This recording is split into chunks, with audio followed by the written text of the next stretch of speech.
ರಾಜ್ಯದಲ್ಲಿ ಇವತ್ತು ಮಳೆ ಕೊಂಚ ತಗ್ಗಿದೆ. ಆದರೆ ವರುಣ ತಂದಿಟ್ಟಿರೋ ಅವಾಂತರಗಳು ಮಾತ್ರ ಕಮ್ಮಿಯಾಗಿಲ್ಲ. ಬೆಳಗಾವಿ, ದಕ್ಷಿಣ ಕನ್ನಡದಲ್ಲಿ ಜನ ವರುಣಾಘಾತಕ್ಕೆ ತತ್ತರಿಸಿದ್ರೆ, ಉತ್ತರಾಖಂಡ್, ಹಿಮಾಚಲದಲ್ಲಿ ಜಲಕಂಟಕ ಮುಂದುವರೆದಿದೆ.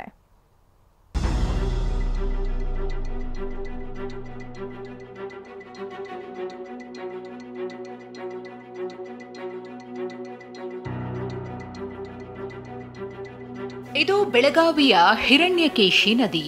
ಮಳೆಯ ಹೊಡೆತಕ್ಕೆ ನದಿ ಭೋರ್ಗರೆದಿದೆ. ಹುಕ್ಕೇರಿಯ ಯರನಾಳ, ಬಡಕುಂದ್ರಿ ಗ್ರಾಮದಲ್ಲಿ ಅವಾಂತರಗಳ ಸುರಿಮಳೆಯಾಗಿದೆ. ನದಿ ಹರಿವಿಗೆ ಕಬ್ಬು, ಮೆಕ್ಕೆಜೋಳ ಕೊಚ್ಚಿ ಹೋಗಿದೆ. ಇಷ್ಟೇ ಅಲ್ಲದೆ ಜಮೀನಿನಲ್ಲಿ 3 ರಿಂದ 4 ಅಡಿಯಷ್ಟು ನೀರು ನಿಂತಿದ್ದು ರೈತರು ಪರಿತಪಿಸುವಂತಾಗಿದೆ.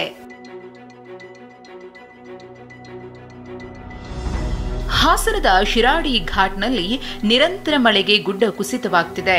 ಹೀಗಾಗಿ ಚಿಕ್ಕಮಗಳೂರಿನ ಚಾರ್ಮಡಿ ಘಾಟ್ನಲ್ಲಿ ವಾಹನಗಳ ಸಂಚಾರ ಹೆಚ್ಚಾಗಿದೆ.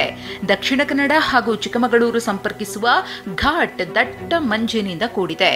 ರಸ್ತೆ ಕಾಣದ ಸ್ಥಿತಿಯಲ್ಲೂ ಸವಾರರು ಅಪಾಯಕಾರಿ ಸಂಚಾರ ಮಾಡುವ ದುಸ್ಥಿತಿ ಎದುರಾಗಿದೆ. ನಾವೀಗ ಚಾರ್ಮಡಿ ಘಾಟ್ನಲ್ಲಿದ್ದೇವೆ. ಇಲ್ಲಿನ ಚಿತ್ರಣವನ್ನು ನಾವು ನೋಡ್ಬೋದು. ಈ ಚಾರ್ಮಡಿ ಘಾಟ್ನಲ್ಲಿ ದಟ್ಟ ಮಂಜು ಆವರಿಸಿರುವಂಥದ್ದು. ಇದರಿಂದಾಗಿ ವಾಹನ ಸವಾರರು ಪರದಾಟವನ್ನು ಮಾಡ್ತಾ ಇದ್ದಾರೆ. ಲೈಟನ್ನು ಹಾಕಿ ಸಂಚಾರ ಮಾಡುವಂತಹ ಸ್ಥಿತಿ ನಿರ್ಮಾಣವಾಗಿರುವಂಥದ್ದು. ಪ್ರಮುಖವಾಗಿ ಶಿರಡಿ ಘಾಟ್ನಲ್ಲಿ ಸಾಲು ಸಾಲು ಅವಾಂತರವಾಗಿದೆ. ಇದರಿಂದಾಗಿ ಶಿರಡಿ ಘಾಟ್ ಸೇಫ್ ಅಲ್ಲ ಎಂಬ ದೃಷ್ಟಿಯಿಂದ ಹೆಚ್ಚಿನ ಸಂಖ್ಯೆಯಲ್ಲಿ ಚಾರ್ಮಡಿ ಘಾಟ್ ಮಾರ್ಗವಾಗಿ ಸಂಚಾರವನ್ನು ಮಾಡ್ತಿದ್ದಾರೆ. ರಣಮಳೆ, ಬೆಟ್ಟ ಕುಸಿತಕ್ಕೆ 31 ಬಲಿ. ಹಿಮಾಚಲ ಪ್ರದೇಶದಲ್ಲಿ ಮಹಾಮಳೆ ಮರಣ ಮೃದಂಗ ಬಾರಿಸಿದೆ. ಮಳೆ ಹಾಗೂ ಬೆಟ್ಟ ಕುಸಿತಕ್ಕೆ ಈವರೆಗೆ 31 ಮಂದಿ ಉಸಿರು ಚೆಲ್ಲಿದ್ದಾರೆ. ಮನೆ, ಸೇತುವೆಗಳು ಸರ್ವನಾಶವಾಗಿದ್ದು ಬರೋಬ್ಬರಿ 30 ಕೋಟಿಗೂ ಅಧಿಕ ನಷ್ಟವಾದ ಮಾಹಿತಿ ಸಿಕ್ಕಿದೆ.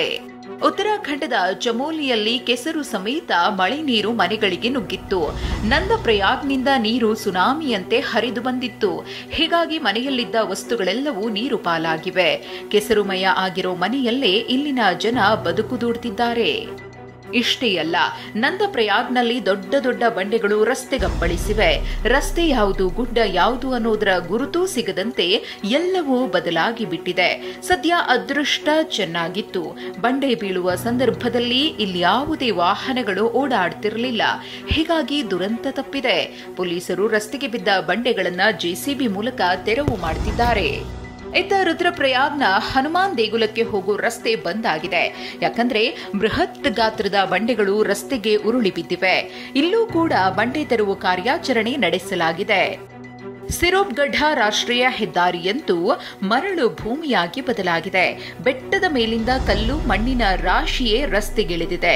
ಗುಡ್ಡ ಕುಸಿತದ ಅವಾಂತರಕ್ಕೆ ಸವಾರರು ಪರದಾಡಿದ್ದಾರೆ. ಕೇದಾರನಾಥ ಯಾತ್ರೆಗೆ 100 ಭಕ್ತರು ತೆರಳಿದ್ರು. ಆದರೆ ಬೆಟ್ಟ ಕುಸಿತದ ಪರಿಣಾಮ ಸೋನ್ಪ್ರಯಾಗ್ನಲ್ಲಿ ಈ ಯಾತ್ರಾರ್ಥಿಗಳು ಸಂಕಷ್ಟಕ್ಕೆ ಸಿಲುಕಿದ್ರು. ಮುನ್ಕಟಿಯಾದಲ್ಲಿ ಮಣ್ಣು ಮತ್ತು ಬಂಡೆ ತೆರವು ಕಾರ್ಯ ಮಾಡಲಾಯಿತು.